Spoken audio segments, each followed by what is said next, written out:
अस्सलाम वालेकुम। आज की वीडियो में हम करेंगे एक्सरसाइज 5C। ये है जी mathematics book 2D2 7th edition जी, न्यू एडिशन आया उस एक्सरसाइज है ये। और इसका हम करेंगे जी क्वेश्चन नंबर 5 करेंगे। इससे पहले के जो क्वेश्चंस है वो मैं अपनी पिछली वीडियोस में करवा चुकी हूँ, उसका लिंक मैं डिस्क्रिप्शन में दे दूंगी, आप वहाँ से देख लीजिएगा। और अगर अभी तक आपने मेरा चैनल सब्सक्राइब नहीं किया तो उसको सब्सक्राइब कर दीजिए और बेल आइकन को लाजमी प्रेस कीजिएगा ताकि आपको न्यू आने वाली वीडियोस के बारे में पता चल सके। तो स्टार्ट करते हैं। हमारे पास क्वेश्चन नंबर 5 है कि इफ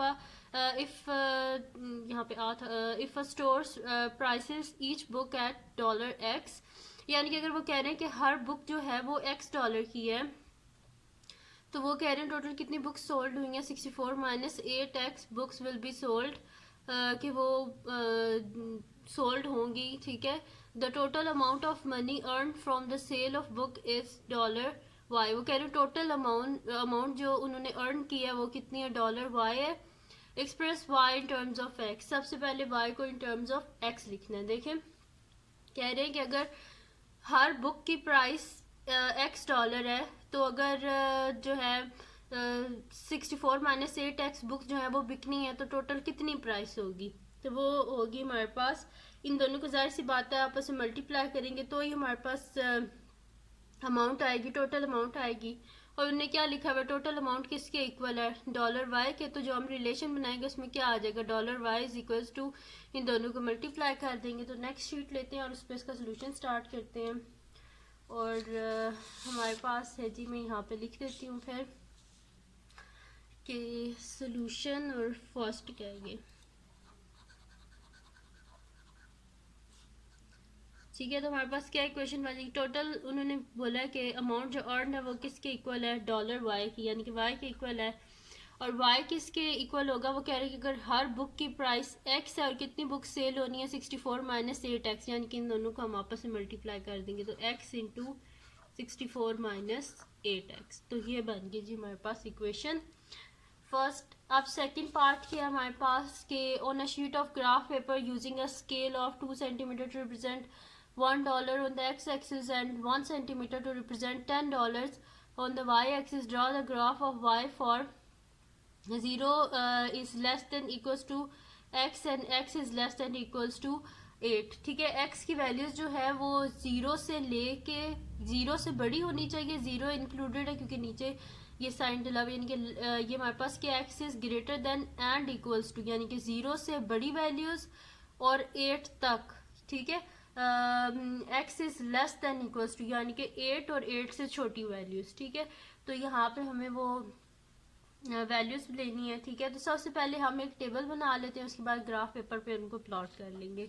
तो x की वैल्यूज क्या है, 0 से लेके 8 तक। तो वैसे तो पहले जितने भी क्वेश्चन थे उनमें पहले टेबल बना होता था, लेकिन इसमें हमें टेबल खुद बनाना है। ठीक है, कोई मुश्किल चीज़ नहीं है, हम कर लेंगे। तो यहाँ पे बस हम x की वैल्यूज जो है ना, यहाँ पे हम सब्सटीट्यूट करते जाएंगे, y की वैल्यूज आती जाएंगी।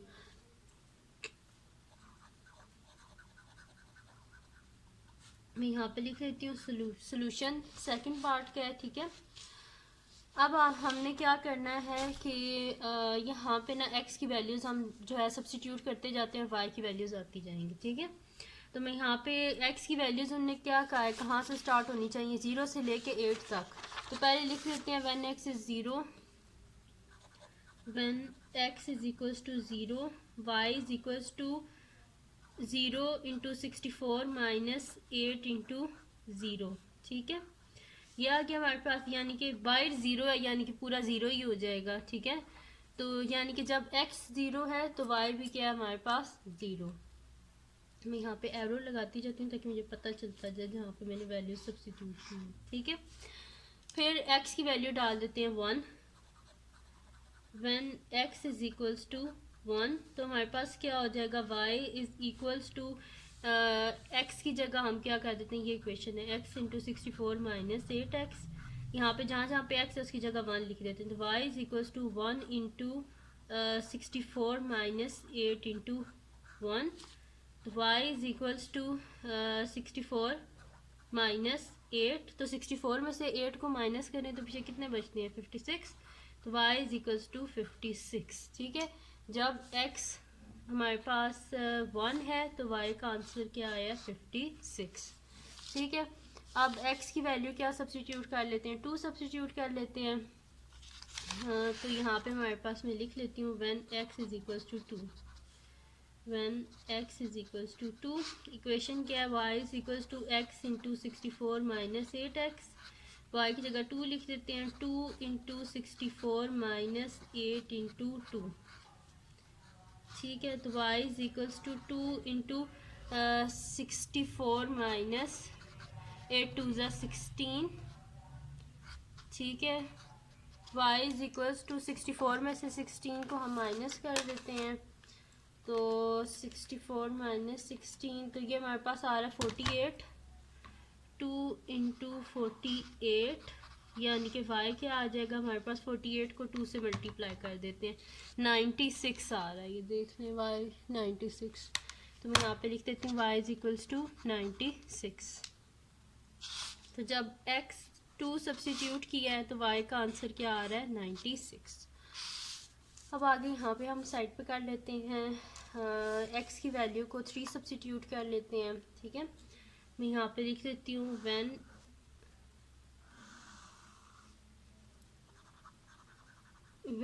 x इज इक्वल्स टू 3, तो इक्वेशन क्या है हमारे पास, y is equals to x into 64 minus 8x, ठीक है। तो y is equals to 3 into 64 minus 8 into 3, ठीक है। y is equals to 3 into 64 minus 8 3 ज़ा 24, y इज इक्वल्स टू 64 में से 24 हम माइनस कर दें तो हमारे पास आएगा 40 आ जाएगा, तो यहाँ पे हम लिख लेते हैं, तो यहाँ पे 3 इंटू 40 और 40 को मल्टीप्लाई कर देते हैं 3 से, तो हमारे पास क्या आ जाएगा 120, ठीक है। तो व्हेन x 3 है तो y का आंसर क्या है हमारे पास 120। अब x की वैल्यू 4 सब्सिट्यूट कर देते हैं, when x is equals to 4, तो हमारे पास क्या हो जाएगा, y is equals to x into 64 minus 8x, तो y is equals to x की जगह 4 लिखते हैं, 4 इंटू 64 माइनस 8 इंटू 4, ठीक है। तो y is equals to 4 into 8 4 से हमारे पास क्या होते हैं 32 होते हैं, तो 64 माइनस 32, तो y is equal to direct मैं लिख देती हूँ नीचे आंसर, ठीक है। तो 64 माइनस 32 हमारे पास होते हैं 32 को 4 से मल्टीप्लाई कर देते हैं, 4 इंटू 32, तो हमारे पास आंसर आ रहा है 128, ठीक है। तो जब x 4 है हमारे पास तो y का आंसर क्या आ रहा है 128। अब x की वैल्यू लिख लेते हैं हम यहाँ पे 5, when x is equals to 5, तो इक्वेशन क्या है, y is equals to x into 64 minus 8x, y is equals to 5 into 64 minus 8 into 5, y is equals to 5 into 64 minus 5 8 40, ठीक है। तो यहाँ पे क्या हो जाएगा, y is equals to 5 into 64 में से 40 को हम माइनस करेंगे तो हमारे पास क्या आ जाएगा 24 आ जाएगा, 24 को 5 से मल्टीप्लाई कर लेते हैं, तो ये हमारे पास आ जाएगा जी 120 आ रहा है, ठीक है। तो मैं यहाँ पे लिख देती हूँ y इज इक्वल्स टू 120। तो जब x हमारे पास 5 है तो y का आंसर क्या आ रहा है 120। नेक्स्ट शीट ले लेते हैं और उस पर हम इसको आगे कर लेते हैं और फिर टेबल भी बना लेंगे, जब ये कंप्लीट हो जाएगा ना फिर हम टेबल बना लेंगे। तो यहाँ पे आएगा हमारे पास व्हेन x 5 हो गया 6 तब करना है, when x is equals to 6 8 तक करना है हमने 0 से लेके 8 तक, when x is equals to 6, equation है y is equals to x into 64 minus 8x, तो y is equals to 6 into 64 minus 8 into 6 है यहाँ पे, ठीक है, 8 इंटू 6, ठीक है। तो यहाँ पे हम इसको कर लेते हैं, ठीक है। तो 8 6 हमारे पास क्या होते हैं 48 होते हैं, तो मैं यहाँ पे लिख लेती हूँ y is equals to 6 into 64 minus 48, तो ये हमारे पास क्या आ जाएगा, 64 माइनस 48, ये हमारे पास आ रहा है 16।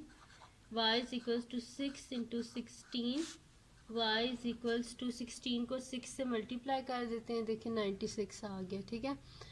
तो यहाँ पे मैं लिख देती हूँ 96, सही है। जब x हमारे पास 6 है तो y का आंसर क्या आया है, 96।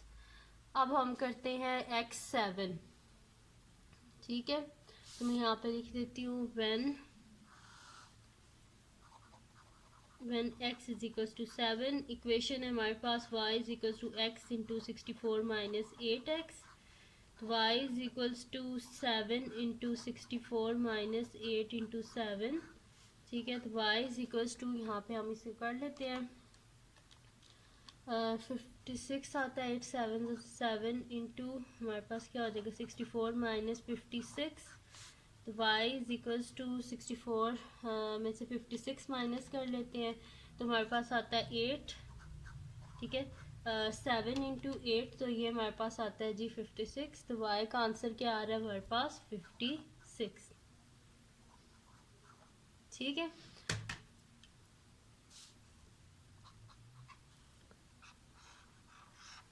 सही है। अब हमारे पास लास्ट रह गया जो कि है हमारे पास when x is equals to 8, तो इक्वेशन क्या y is equals to x into 64 minus 8x, तो y is equals to x की जगह 8 लिख दें, 64 माइनस 8 इंटू 8, ठीक है जी। तो y is equals to 8 into 64 minus 8 8 64, तो y is equal to 8 into 0, यानी कि y क्या आ जाएगा, 0 आ जाएगा हमारे पास, ठीक है। तो यहाँ पे हमारे पास आ गया है कि जब x 8 होगा तो y क्या होगा, 0। अब हमारे पास 0 से लेके 8 तक सारी वैल्यूज़ आ गई हैं। अब हम क्या कर लेते हैं, इसका हम टेबल बना लेते हैं, ठीक है। मैं यहाँ पे लिख लेती हूँ x और y और टेबल बना लेते हैं हम इसका, ठीक है। तो ताकि जब हम ग्राफ बनाए तो इजी हो जाए हमारे लिए, एक टेबल से ही देख के बना ले बस।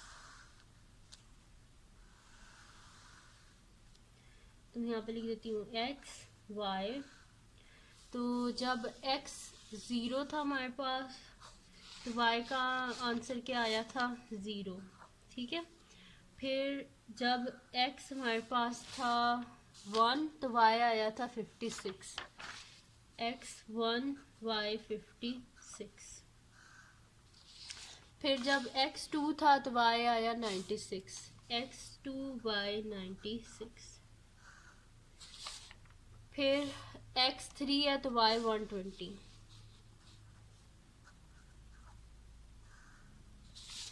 फिर x 4 है तो y 128,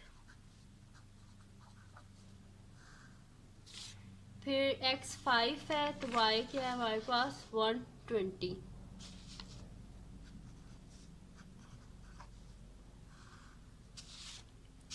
फिर हमारे पास है जी जब x 6 है तो y 96,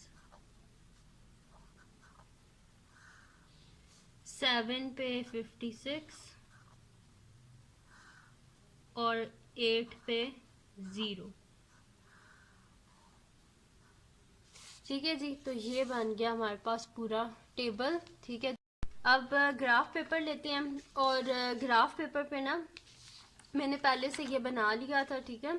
तो ग्राफ पेपर पे बिल्कुल वैसे किया जैसे कि यहाँ पे इन लोगों ने बोला था हमने करना था। मैं यहाँ से क्वेश्चन निकालती हूँ। तो क्वेश्चन में लिखा हुआ था, on a sheet of graph paper using a scale of 2 centimetre to represent $1 on the x axis and 1 centimetre to represent $10 on the y axis. यानी कि जो x एक्सिस है उस पे हमारे पास जो है ना, जो 2 सेंटीमीटर्स हैं वो रिप्रेजेंट कर रहे हैं $1 को। तो यहाँ पे देखें हर 2 बॉक्स के बाद मैंने जो है ना लिखा हुआ है डॉलर्स लिखे हुए, ठीक है। 1, फिर 2 बॉक्सेस के बाद 2, फिर 2 बॉक्सेस के बाद 3, ठीक है, इस तरह लिखा हुआ है। फिर उसके बाद है कि और वाई एक्सिस पे जो 1 सेंटीमीटर है ना, यानी कि ये जो हमारे पास है यहाँ से आपको क्लियर दिखा, देखें 1 सेंटीमीटर के बाद मैंने 10 लिखा हुआ है। देखें 1 सेंटीमीटर यानी कि एक स्मॉल बॉक्स के बाद 10, फिर स्मॉल बॉक्स के बाद 10 में 10 ऐड करें 20, फिर 20 में 10 ऐड करें 30, इस तरह, ठीक है। हर स्मॉल बॉक्स के बाद मैंने ये लिख दिया 10 का डिफरेंस करके, ठीक है। तो 10, 20, 30, 40, 50 इस तरह लिख लिया। और यहाँ पे मैंने स्केल भी लिख लिया है कि एक्स एक्सेस पे क्या है हमारे पास 2 centimetre to represent $1 and Y axis पे 1 सेंटीमीटर टू रिप्रेजेंट $10। अब इसके बाद ये स्केल देख के बस हम यहाँ पे पॉइंट लगा के ना इसको ग्राफ जो है इसको हम बना लेते हैं। तो अब हमारे पास क्या आ रहा है कि x 0 है तो y भी क्या हमारे पास 0 है। तो x 0 y 0 यानी कि ये वाला पॉइंट, यहाँ पे x भी 0 है y भी 0 है, तो ये पॉइंट आता है।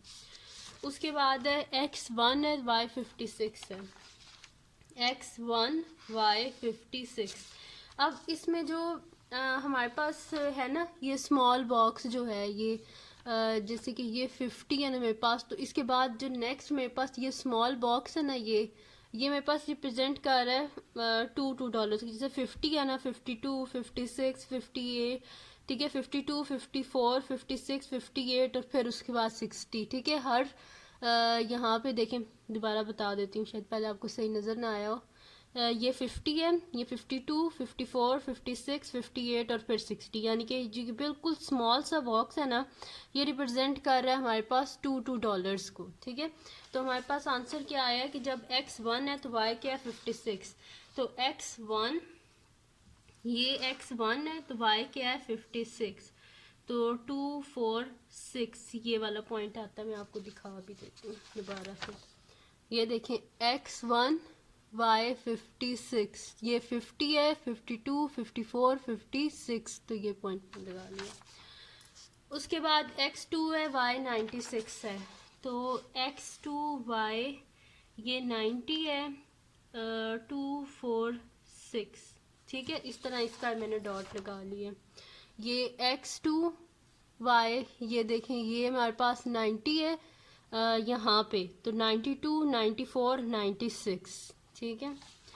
उसके बाद जब हमारे पास x 3 है तो y 120 है, x ये 3 और y 120 ये वाला पॉइंट आता है। ये देखें x 3 और y ये देखें ये पॉइंट लगाया है 120। उसके बाद x 4 है y 128, x 4 y 128 130 से एक बॉक्स नीचे, ठीक है। ये आ गया ये आ रहा है x 4 और y यहाँ पे हमारे पास इसी लाइन पे ऊपर होगा, ये देखें आप ये आ रहा है, ठीक है। यहाँ पे इस पॉइंट पे 128 तो मैंने ये लगा दिया, ठीक है। ये देखिए 120 है ना, 122, 124, 126, 128 तो ये आ रहा है, ठीक है। ये मैंने लगा दी, यहाँ पे मैं लिख भी देती हूँ 128 इस पॉइंट पे है 128, तो ये मैंने लिख दिया। उसके बाद हमारे पास क्या है कि x 5 है तो y 120 है, x 5 y 120 ये पॉइंट आ रहा है, ठीक है। ये हो गया।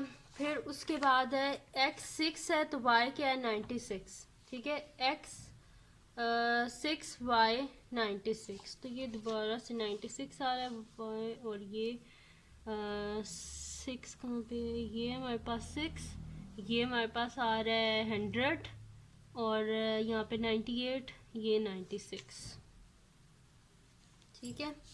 मैं आपको दिखा देती हूँ, ये 6, ठीक है, और ऊपर जाते जाएं यहाँ पे तो ये आ रहा है हमारे पास, इधर जाते जाए ये हमारे पास है 90, 92, 94, 96, मैं यहाँ पे लिख भी देती हूँ 96, ठीक है।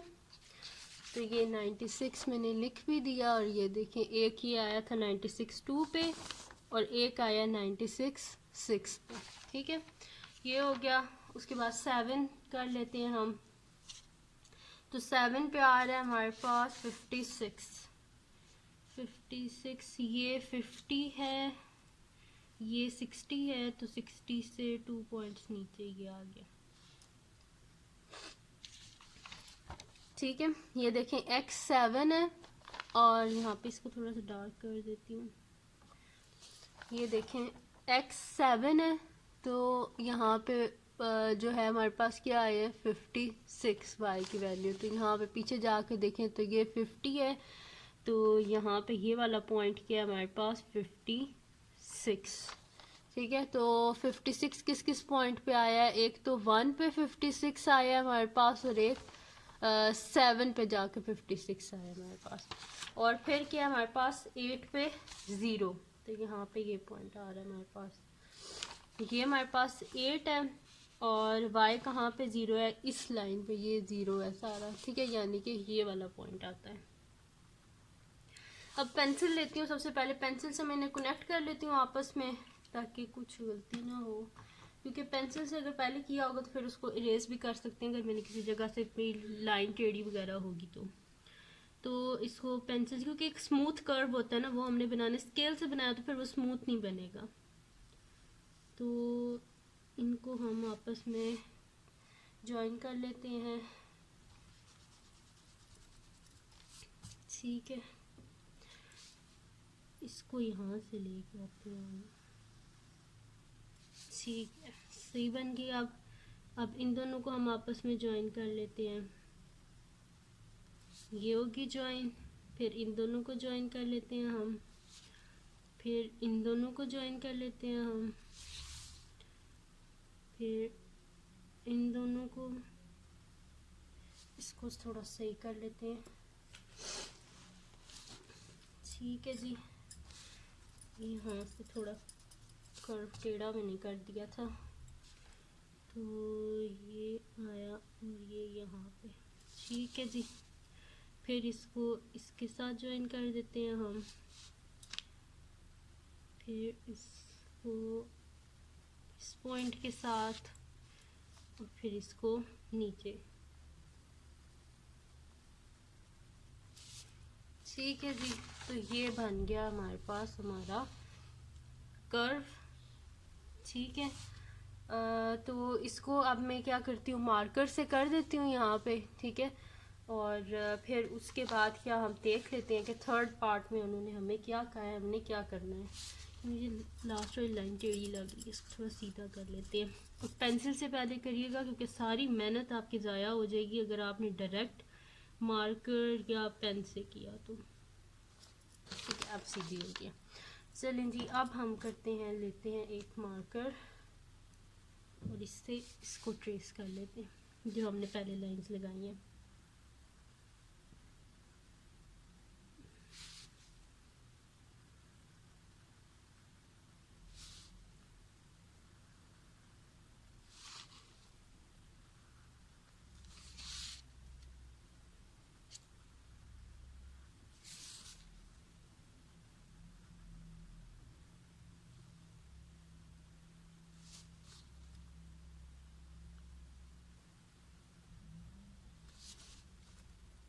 तो ये हो गया जी तकरीबन। ठीक है जी, तो ये मार्कर से 1 मिनट में हो गया। तो पॉइंट्स को मैं डार्क कर लेती हूँ। यहाँ पे था एक 56, ये 96, ये 120 और यहाँ पे आता था हमारे पास 128, फिर यहाँ पे फिर से 120, 96, 56 और ये। ठीक है, तो ये हमारे पास एक स्मूथ कर्व बन गया है। सही है, तो ये बन गया हमारे पास स्मूथ कर्व। अब क्या करना था, अब इसका यहाँ पे कर्व किस इक्वेशन का हमने बनाया है, y is equals to, equation भी साथ में लिख देते हैं। तो इक्वेशन क्या है, y is equals to x into 64 minus 8x। ठीक है, इसका हमने कर्व बनाया है। सही है, तो ये हो गया हमारे पास कर्व, हमारा बिल्कुल सही बन गया। अब हम क्या करते हैं, अपने उधर से देखते हैं क्वेश्चन में लास्ट पार्ट क्या है। लास्ट पार्ट में है, use your graph in second to find the amount at which the store should price each book such that the total amount of earn is at maximum. वो कह रहे हैं कौन सी ऐसी अमाउंट है जिस पे बुक्स को सेल करना चाहिए ताकि उनकी जो टोटल इनकम है वो ज़्यादा हो सके, मैक्सिमम हो सके। तो ये एक्स की प्राइसेस हैं यानी कि डॉलर्स में, ठीक है। तो यहाँ पे अगर आप देखें तो 4 पे सबसे ऊपर गया है ग्राफ, ठीक है, जहाँ पे हमारे पास क्या थी वैल्यू 128 आई थी, ठीक है। तो अगर बुक्स की प्राइस $4 होगी, ठीक है, तो तभी मैक्सिमम अर्निंग हो सकती है, ठीक है। तो ये इसका मैक्सिमम पॉइंट है ये वाला 128। तो हम यहाँ पे लिख देते हैं the amount at which the store should price each book is, क्या है वो $4। अगर वो $4 रखेंगे प्राइस तो ज़्यादा उनकी अर्निंग होगी। तो ये इसका एक्सट्रीम पॉइंट है।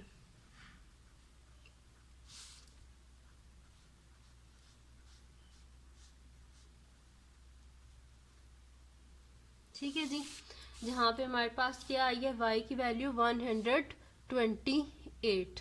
तो फिर यहाँ पे फिर अब शीट पे मैं लिख देती हूँ इसका थर्ड पॉइंट के अमाउंट क्या होनी चाहिए, $4 होनी चाहिए। तो यहाँ पे लिख देते हैं third point,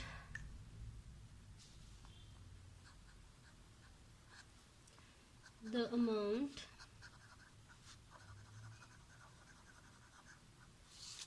at which the store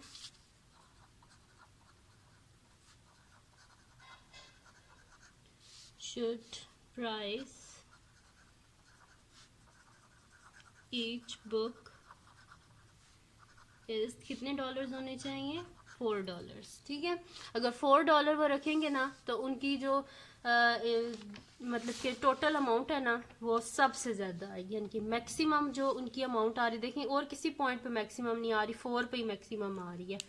तो इसी वजह से अगर उनकी बुक्स की प्राइस $4 होगी तो उनकी मैक्सिमम अर्निंग होगी, ठीक है। तो यहाँ पे ख़त्म हो गया हमारे पास जी क्वेश्चन नंबर 5 एक्सरसाइज 5C का। तो अगर ये वीडियो आपको पसंद आई हो तो उसको लाइक कीजिएगा, मेरे चैनल को सब्सक्राइब कीजिएगा और बेल आइकन को लाजमी प्रेस कर दीजिएगा ताकि आपको न्यू आने वाली वीडियोस के बारे में पता चल सके। और अपने फ्रेंड्स के साथ भी इस वीडियो को शेयर कीजिएगा, उनको भी बोलेगा सब्सक्राइब कर दें और दुआओं में याद रखिएगा। अल्लाह हाफ़िज़।